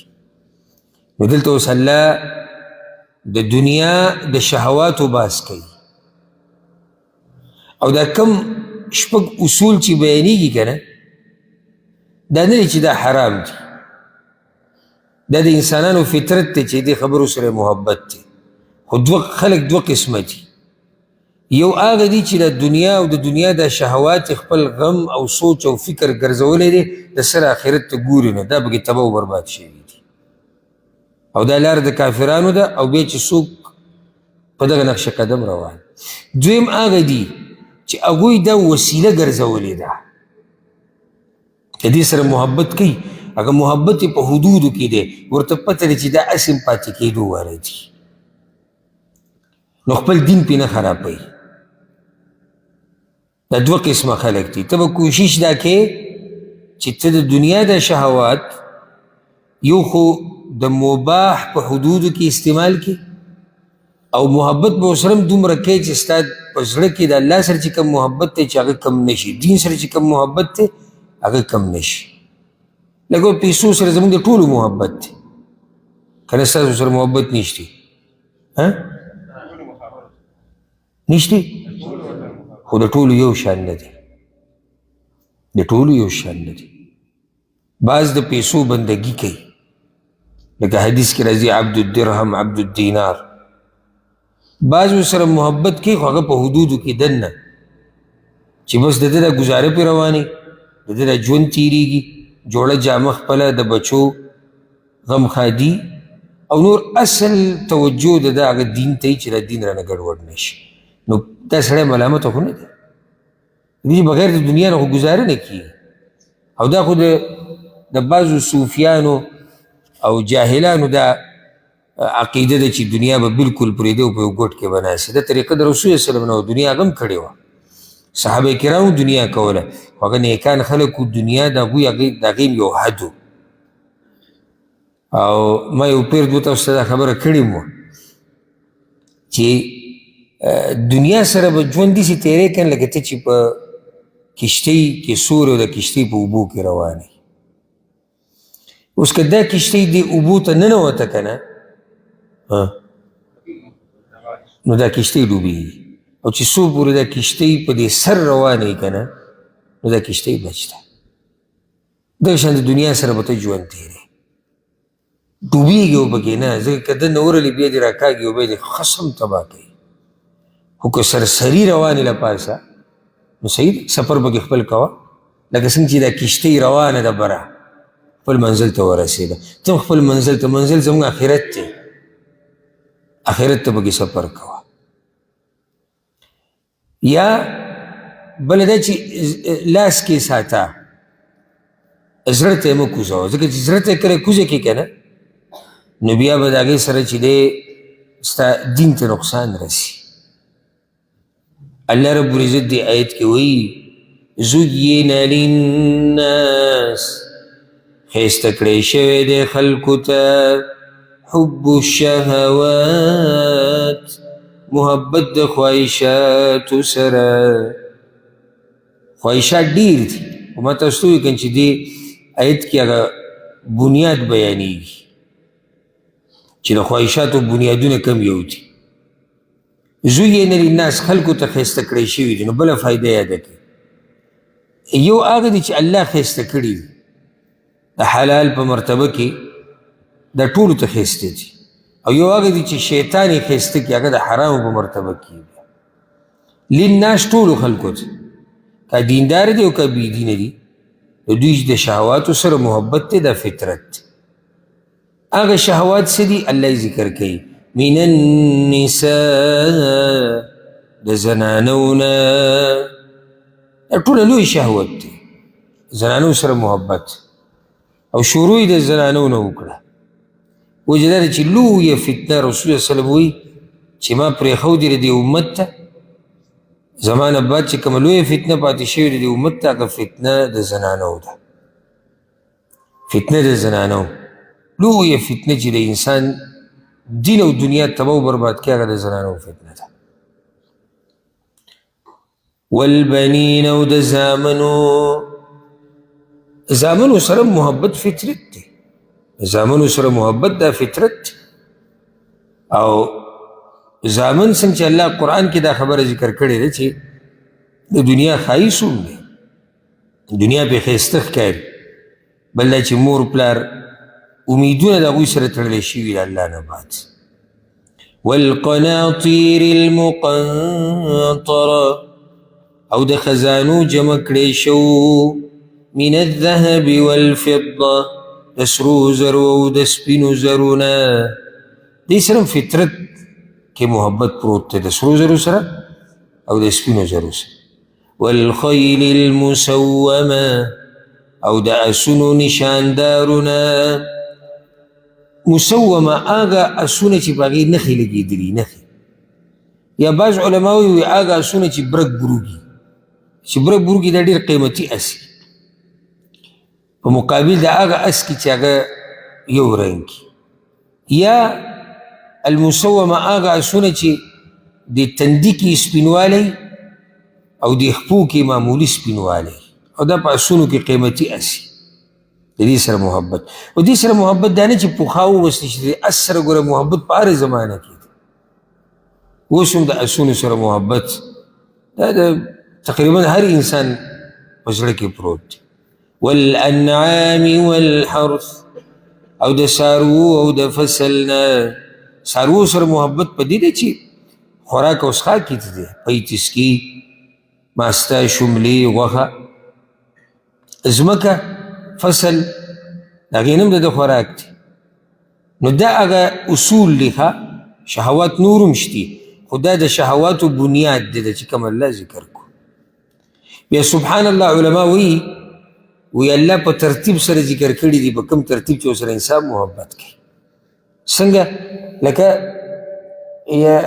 د ټولو نه اولنۍ زنانې ذکر کړي دي چې کله سړی بالغ شي، نارینه چې کله بالغ شي نو اولنۍ سوچ د ده صحیح چې ده واده وکړي، بس چې کوم ځای کې کیني پاسې بس غریب دغه فریادونه کوي، واده کته واده به چې کله واده وکړي نو الله وګوره زامن دویم ذکر کړي، والبنین، بیا د بچو سوچ شي چې الله به بچي راکوي که نه به راکوي، او دا بچه نه وي او که دا به هلکي. بیا چې کله دغه خبره وشي نو والقناطیر المقنطره، بیا د سرو زرو د سپینو زرو خزاني چې اوس د دې بچو تربیت وکړي او دوی له چې دی څه خرڅ خوراک پیدا کړي، بیا په دغه پسې منډې کړي. نو په هغې پسې بیا دغه اسونه او څاروي او جیداد او فصلونه ټول دغې پسې راځي. خو الله څه وایي دې ته غوږ کېږده، ذلک متاع الحیات الدنیا، دا فایده د ژوند دنیوي ده. متاع په عربۍ کې وقتي طور فایدې ته وایي، متاع په عربۍ کې هغه فایدې ته چې هغه وقتي طور ده. الله ګوره الله داسې ونه وایي چې دا فایدهمند نه دي، دی فایدې دي خو وقتي طور دي، وقتي طور د همیشه نه پاتې کېږي. نو تا ته الله وایي هوښیار اوسه، دوکه پې نه شي، ګوره دا همیشه نه دي، نه د زامن همیشه، نه د ښځې همیشه، نه د اسونه، مالونه او ځمکې او فصلونه همیشه. والله عنده حسن المآب، او الله چې دی د هغه سره ښایسته ځای د واپسۍ دی، ښایسته ځای د واپسۍ چې الله سره دغه جنت دی. معنی ده چې صحیح د دې خبرو سره محبت کول هغه فطرت دی، خو مخې ته جنت ساته. که غواړې چې جنت ته ننوځي نو هغې لپاره به محنت کوي. بل دا چې دلته هم نعمتونه شتي او جنت کې هم نعمتونه دي، الله وایي هغه ډېر غوره دي. او یو وجه د هغې د غوروالي دا ده چې هغه همیشه پاتې کېدونکي دي، هر چې دنیا د دي د عارضي دي. سبا به انشاءالله شروع کوو د 15 آیت نه. رب العالمین دې موږ د هر قسمه فتنې نه وساتي. هذا والله أعلم، وصلى الله وسلم على نبينا محمد.